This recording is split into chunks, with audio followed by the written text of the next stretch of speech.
CanPL.ca Newsroom for this week. Marty and Charlie.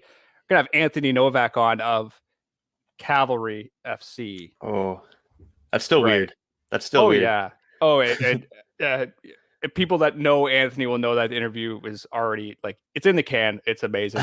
We talk a lot about country music and talk about cowboy boots and stuff. He's driving across the country, and then that was pretty much it. Oh, we also talked about the idea of crossing the Forge Cavalry line in the CPL, the first player to do so. Yeah. He had some interesting takes. He had some interesting takes on that. He thought that the public opinion was going to be a lot worse for him crossing the line, but we'll get to that obviously shortly. We have to talk about his move from Forge to Cavalry, rather, a move that was teased by Tommy Wheeldon Jr. on this very show last week.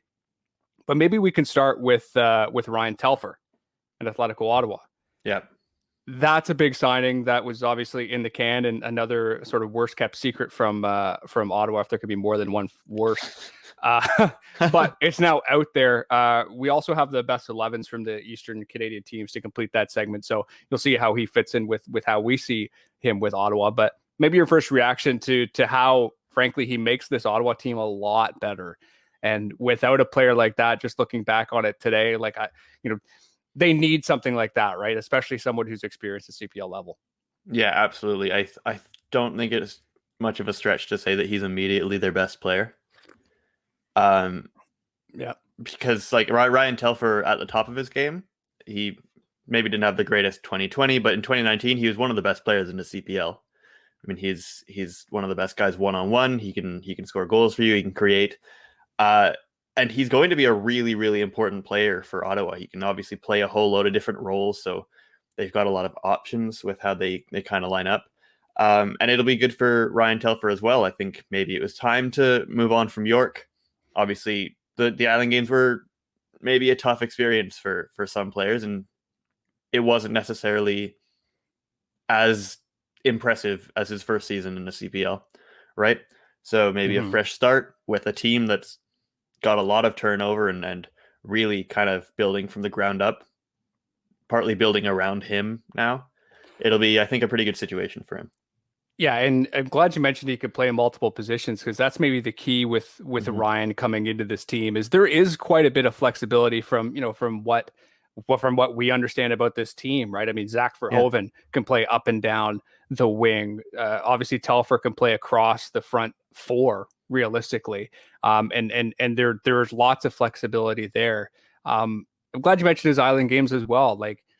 Something it's easy for people to forget, and we've had coaches and players tell us this. It's it was a 7-game season, and if you chop up any 7-game stretch from 2019, there's a chance that Ryan Telfer doesn't score a goal or doesn't contribute. Right? It's a fact of life, right? It's just such a small sample size that you can't get caught up in it. But Ottawa obviously sees something in him that other teams did as well, right? We knew other CPL teams are interested in Ryan Telfer, right? So that's been out there for quite a while.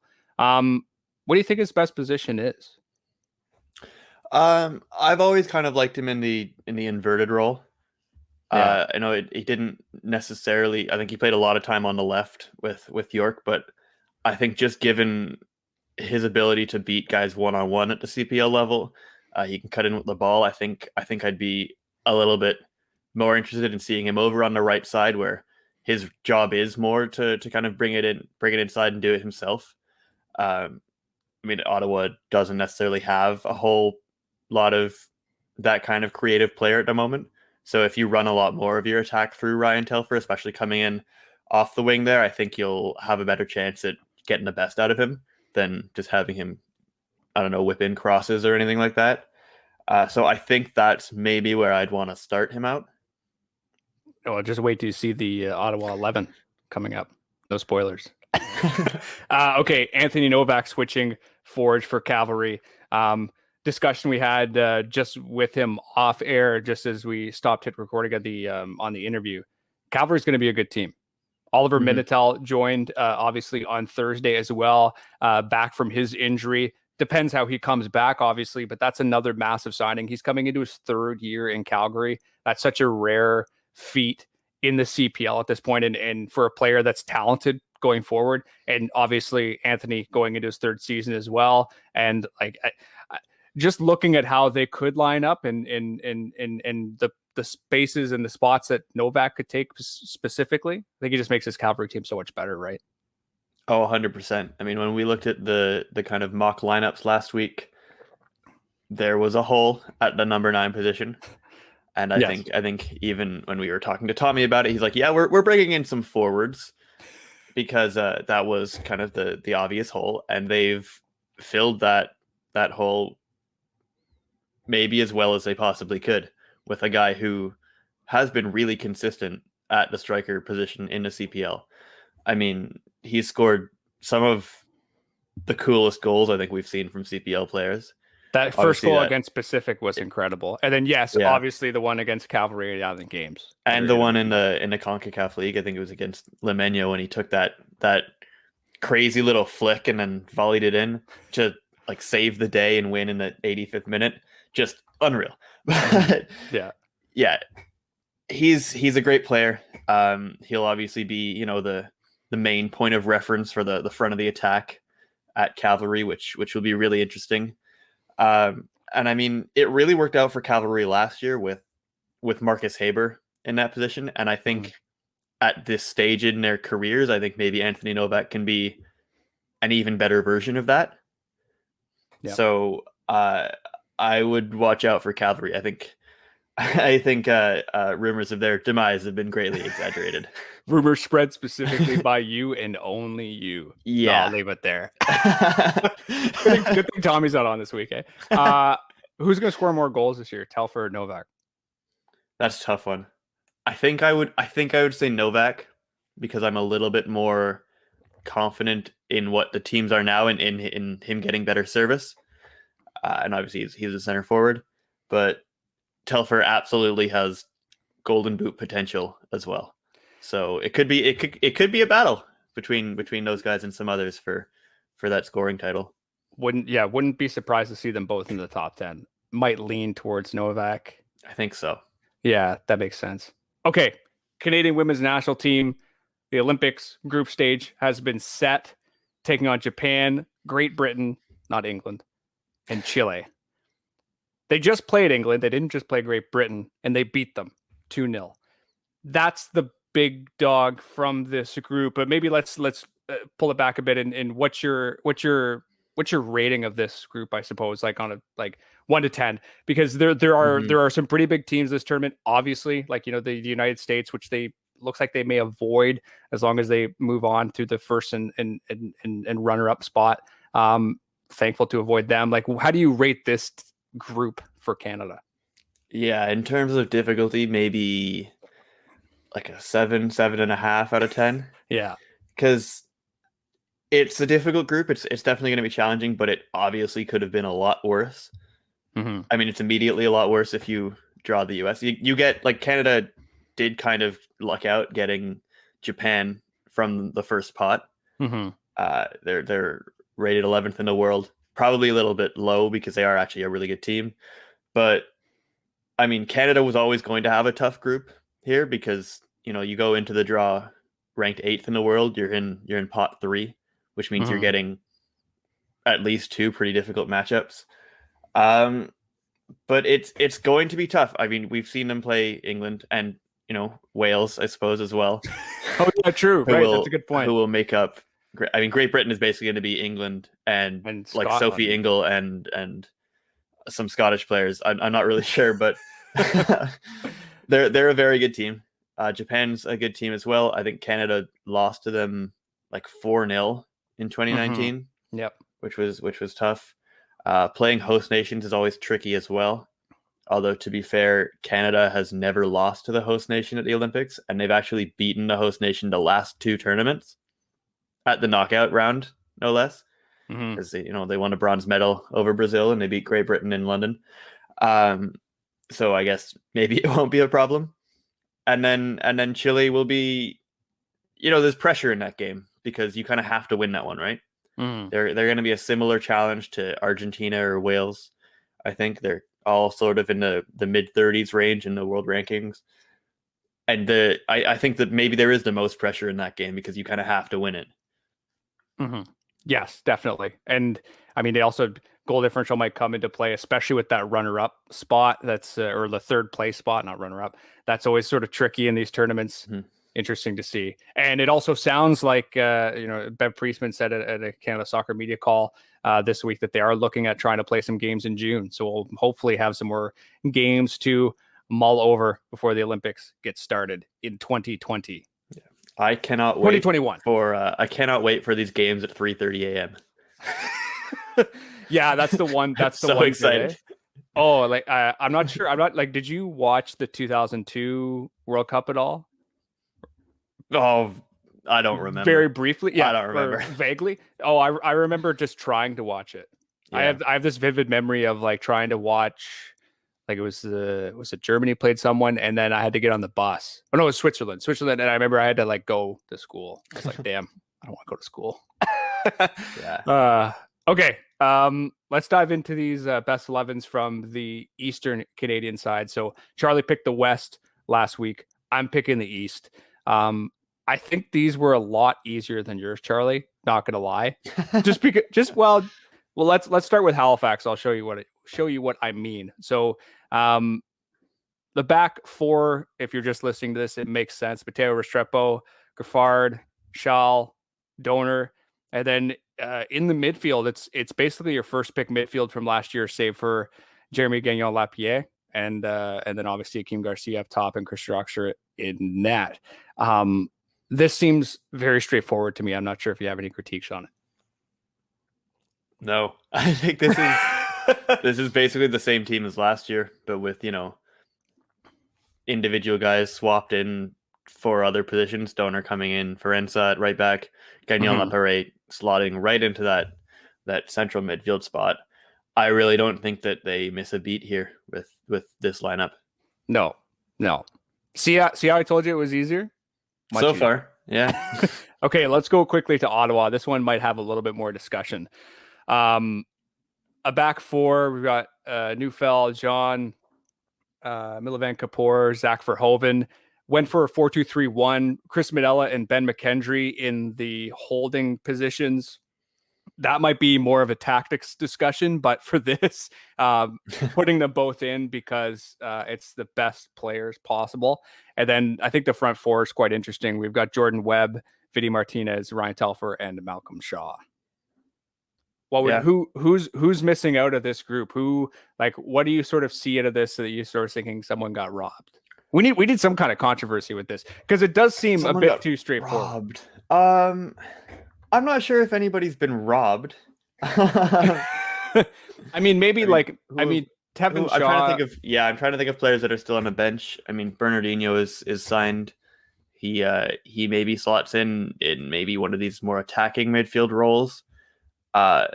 One thing that maybe jumps out to me now is I wonder if, as they sort of round out their squad, there might be another fullback coming because I'm not sure right back is the best spot for Zach Verhoeven. Mm-hmm.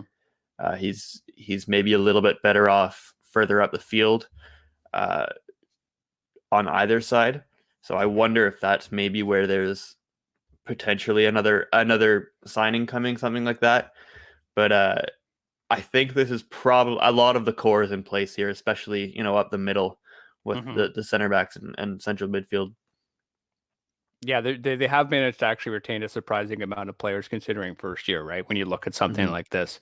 You're bang on. There is quite a bit of flexibility too. I'd be curious to see how they decide to use specifically Minella and McKendry in the same midfield. Okay, here's a little bit more discussion coming for York. This one's tough. A lot of tactical flexibility in this team as well, but I don't think they're going to play a 4-4-2, by the way, but back forward, Gideon Abzine, Roger Thompson, Dominic Sator, Chris Ensa, obviously Nico Giansopoulos in goal. And then the midfield, we have Mateo Hernandez, who is one of the international players coming from Argentina, I believe. Noah Verhoeven, Jordan Webb, Michael Petrasso in the midfield. And then up top, we have Sebastian Gutierrez, who scored the CONCACAF Champions League. And then Julian Olbrecht, the signing from Hamburg's youth setup. Who's missing here? Because there is a lot of ifs, ands, and buts, especially with this team's international group. But this seems close. This is very, very hard to pin down because I don't know. I've seen like 6 of these players play before, That's the other tricky part. and most of them, or at least half of them, not with this team. So I, it's just so hard to figure this out. I wonder if maybe not at the start of the season, but perhaps as it goes on, we see more of the younger Canadians getting in a little bit more. You know, your Ija Halleys and your Isaiah Johnsons and Lowell Wrights and so on. Maybe a Ryan Lindsay gets in there in the back line. I know that we've seen Lisandro Cabrera, excuse me, playing, in the CONCACAF Champions League recently. So maybe he's one of these guys. Again, it's just so tough because there's so many of these international players coming from really good backgrounds. I have no idea what to make of really any of them. I mean, I can look at their resume or their Wikipedia page and be like, wow, this guy's played at some really good clubs, but that doesn't really mean anything until I can see them play. And I'm sure Jimmy Brennan feels the exact same way, as he's not going to put a guy in a starting 11 unless he, earns it in training. And that's the beauty of this exercise. Yes. Like it's a struggle. Yeah, I'm glad you mentioned like Ija Halle. They like him at York. He might be someone who you could see on the wing starting. Yeah, if not near the start of the season, if not in the middle. And then other than that, like I really wanted to find a way to put Alvaro Rivero in there, but I just thought I'd have a bit of fun trying to put Albrecht and Cabrera in there because they both come with a lot of pedigree. And I've read their Wikipedia page and transfer market, and I know I've heard they're good. I haven't seen them play in person. So that's the best we can do. Yes, exactly. Unfortunately, at this stage of the preseason, Forge FC, again, yeah, pretty easy. Charlie, I'm sorry, I got all the easy ones. The I guess the biggest, like the only change from players that aren't returning is Tristan Borges coming in at right wing. Mobabuli still up the middle. That midfield, Cisse, Ashnodi Janssen, Becker, right, the back line. I guess the only other big controversy would be Maxime Tissot not getting into the starting lineup, but it's hard to pick over Kwame Awua. Like what? I mean, this is another issue with Forge. Yeah. They don't have that whole lot of players signed, especially players that are new, right? Borges is the only one that's not returning. Yeah. I mean, this is just, this is what Forge FC looks like. we know what they are. They're a very good team. And even Tristan Borges coming in. I mean, he's a new player, but like we know where Bobby Smirniotis likes to play him with Forge. He did very well there on that right wing, I think. The only name I think maybe might not be in that 11 that I think might be is Chris Nanko. Yes. Who maybe him and David Chouanière have that competition for the left wing spot. Who knows where it goes? Realistically, Bobby might just change his front three wholesale every game again. I feel like that's possible. It is absolutely possible. And obviously the back line, it's still steady, but no David Edgar. So yes, you've got Dom Samuel in that center back position. Is that the plan? Seems like it right now, but we don't know for sure. Yep. So that'll be an interesting one to watch as well. But I mean, yeah, again, that's Forge. Like they're pretty reliable by now. We kind of know what they are. That's Forge. Enough said. It's the same team every year. And they win. They why would you change it? Okay. Speaking of Forge, let's quickly switch here to this interview with Anthony Novak. A lot of country music in this interview. Charlie, what's your favorite country music song? I don't think you really got the floor there when we were talking about I don't know, Randy Travis or whatever it was. That's probably a good thing. Does Carrie Underwood count as country music? Yes.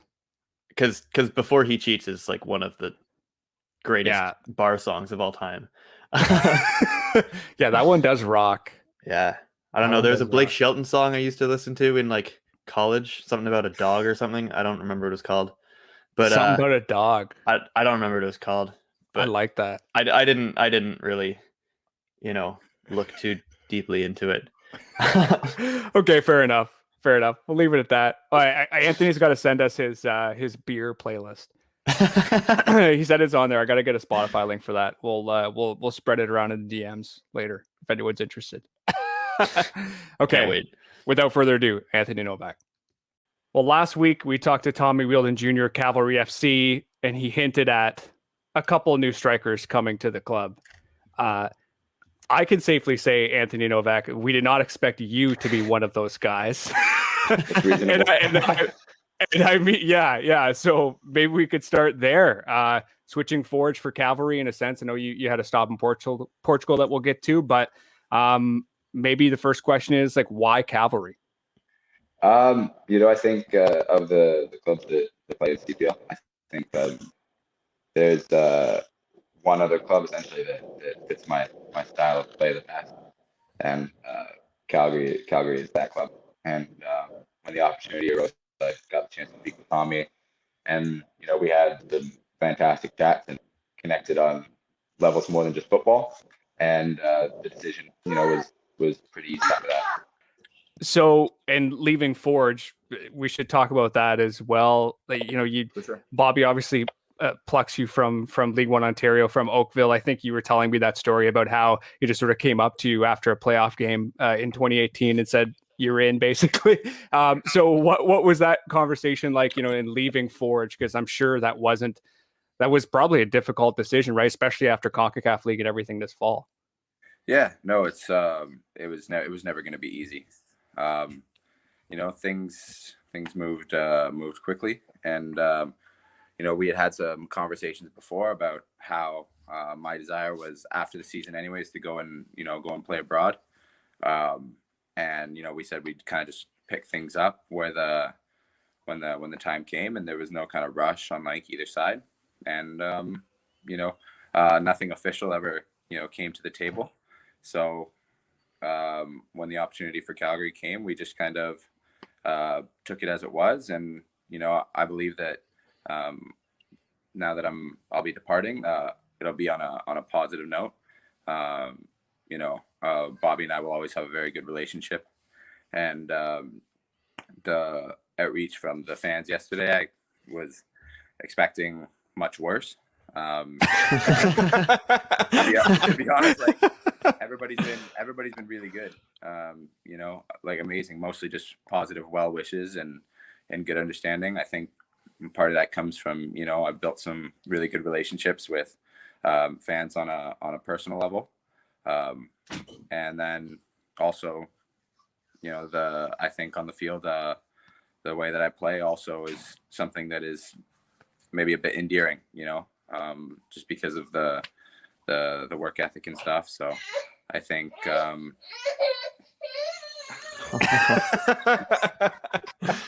sorry. But no. she's just woken up, so she's a bit upset that Daddy wasn't there to be there with her. But yeah, no. So I mean, in terms of just saying goodbyes and leaving and stuff, everything has been positive. Even as far as the media team goes and stuff too. Like, just been well wishes. They said they won't take it easy on me in the content department, but I love that. There's been a couple of videos that have been floating around of you in the Spruce Meadows stands that I won't play here. I imagine they would say it. Yeah, I mean but like the thing has been that these Cavalry Forge games have always been so fun, and I mean heated, like from the fan level, from the play level. What's it going to be like for you to be on the other side of it? Like, you're going to be on Jose Escalante's team now and not against him. Like, what's this going to be like for you, man? Well, that's the classic example, right? Jose's that kind of guy you don't want to play against, but you want on your team. I think maybe not to the same extent as Jose, but I can relate to that a little bit. Obviously, prior to signing with Calgary, there was a bitterness there that obviously going the opposite direction won't be the same, because it's more bittersweet, right? So there'll be a respect factor, of course. But I think the tensions and stuff in the previous like Calgary Forge games, that comes from just kind of playing passionately, right? And especially when there's a rival, you want to stick it to them, right? So I think going forward, it'll be fun to be on the right side of that. And now I've got Edmonton to have those kind of battles with, right? So how many goals did you score against Cavalry? I think two. I think just two. Yeah, I think I looked it up yesterday. You scored. Yeah. Was it Forge's first goal of the Island Games? I think it was. Yeah. The I don't know if we called it a bicycle kick or not. Sort of. Yeah. What did you call it? Lock. Fair enough. Good timing, I guess. Yeah. So we want to ask about Portugal. Condeixa was the club, and you went there kind of on a whim. There's a great story from Northern Tribune about this. You talked to John over there. Like, can you give us a bit of a background about how you ended up playing? What was it, like nine games or something over there, just kind of on a whim, right? Yeah, for sure.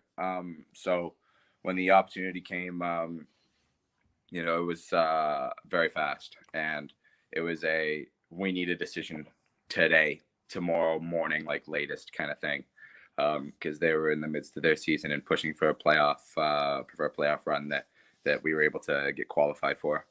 So I just went, and initially they were looking for nines, and then by the time I got there, I wasn't needed as a 9 anymore. I was playing as a 10 and inverted 7, stuff I've never really done before.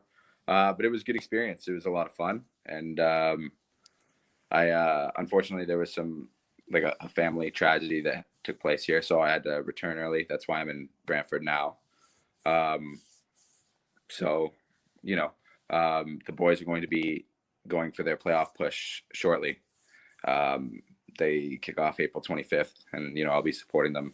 And but yeah, it was a lot of fun. I was in a nice city, and COVID restrictions were starting to ease again, so I got to see a bit more of it. I was telling Marty off camera that just it's one of the second oldest cities in all of Europe. I think they have the second oldest university just next to Oxford. So city was full of history, and I don't know, obviously, what it's like going to other clubs abroad, especially when there's a language barrier, how good the teams are at welcoming foreigners, making them feel there. Because there's a lot of Brazilians, and it's obviously easier for them because they speak, Portuguese. But having not spoken any lick of Portuguese before I got there, the team did like me a lot of favors in terms of making me feel integrated and welcome. Yeah. Now I speak more Portuguese, more than a lick. I was just gonna say, yeah. So and you touched on it there briefly. You weren't playing as a 9, right? You were kind of playing like. Can you describe what kind of role you had there, and like, will we see something like that at Cavalry? Yeah, I think the intention behind signing for Calgary, obviously, it's up to the manager where I play and what I do, and always willing to play wherever for the team, if it's right back or 10, or if it's just not, it doesn't matter if I got to put the gloves back on. But yeah, no, we have a lot of good players in a lot of good positions, and wherever I'm needed, of course, I'll play. My intention is always to play my position. And hopefully, as long as I get the opportunity to do that, then things will go well. All right. So you mentioned obviously that you said you're in Brantford right now. Yeah. That's pretty far from Calgary. Yeah. And you were just telling us off camera before we started how you're getting to Calgary. Could you maybe just tell us about that? Yeah. I'm gonna pack up the Mazda 3. do the 31,000 kilometer trek in the car. Just you? Just me. The girls later. They're gonna fly themselves. They're not doing the drive. So your Mazda 3, are you already trying to whittle down like what you can bring?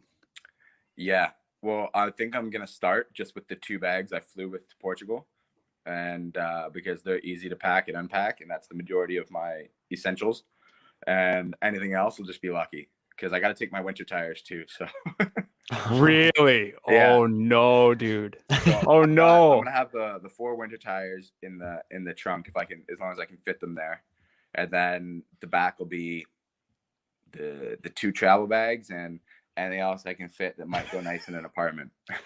Anything you can stuff in there. Literally, What are you most looking forward to seeing on the drive? Like, do you have anywhere you want to stop? The big nickel in Sudbury, that's a big one. I have no idea, but now I'm taking suggestions. Are you getting a playlist ready? That's a long drive. The new segment, map out Novak's trip. all the weird things that you just need to see along the way. Yeah, we'll keep it. Yeah, well, again, anyone listening to this, feel free to send Anthony any sort of suggestions. Basically, number one now. Big nickel. There's the huge goose in Wawa, and then after that, I'm not sure. After you get out of Ontario, I have no idea. It's all Greek. It's all. Okay, so before you get to Calgary, we thought we'd maybe prep you a little bit on what it's like to live out there. So this game is pretty simple. It's just a what would you rather.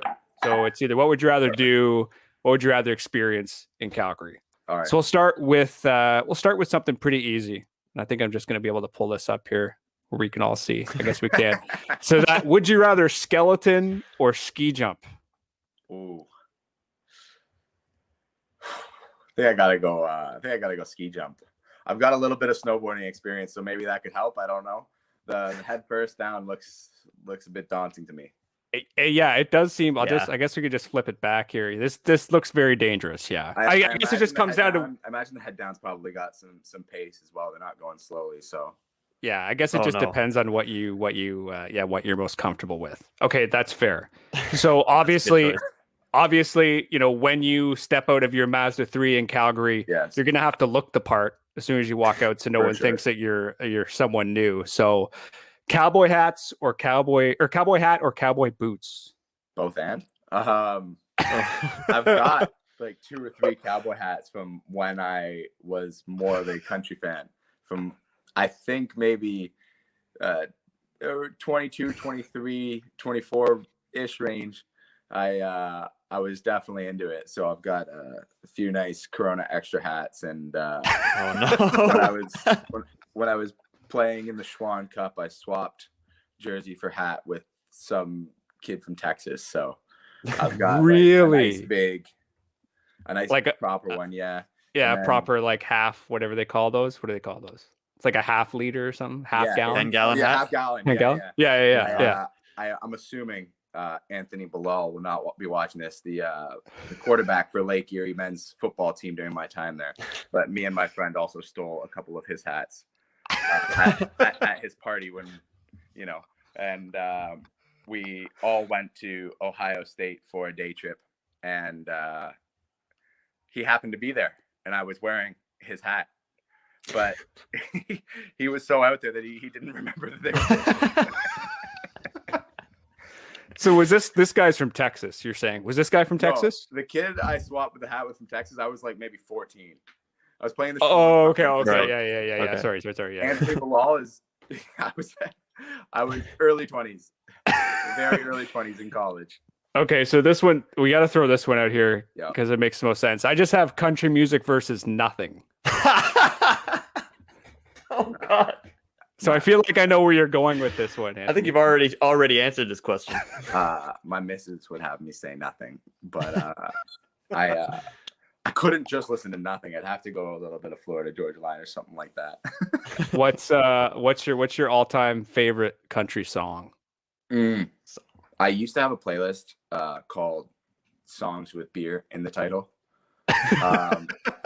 Probably "Beer for My Horses." Yes, that's a good one.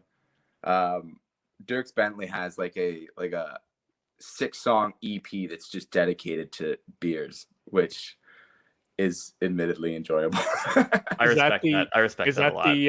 Is that the one that has "Drunk on a Plane" on it?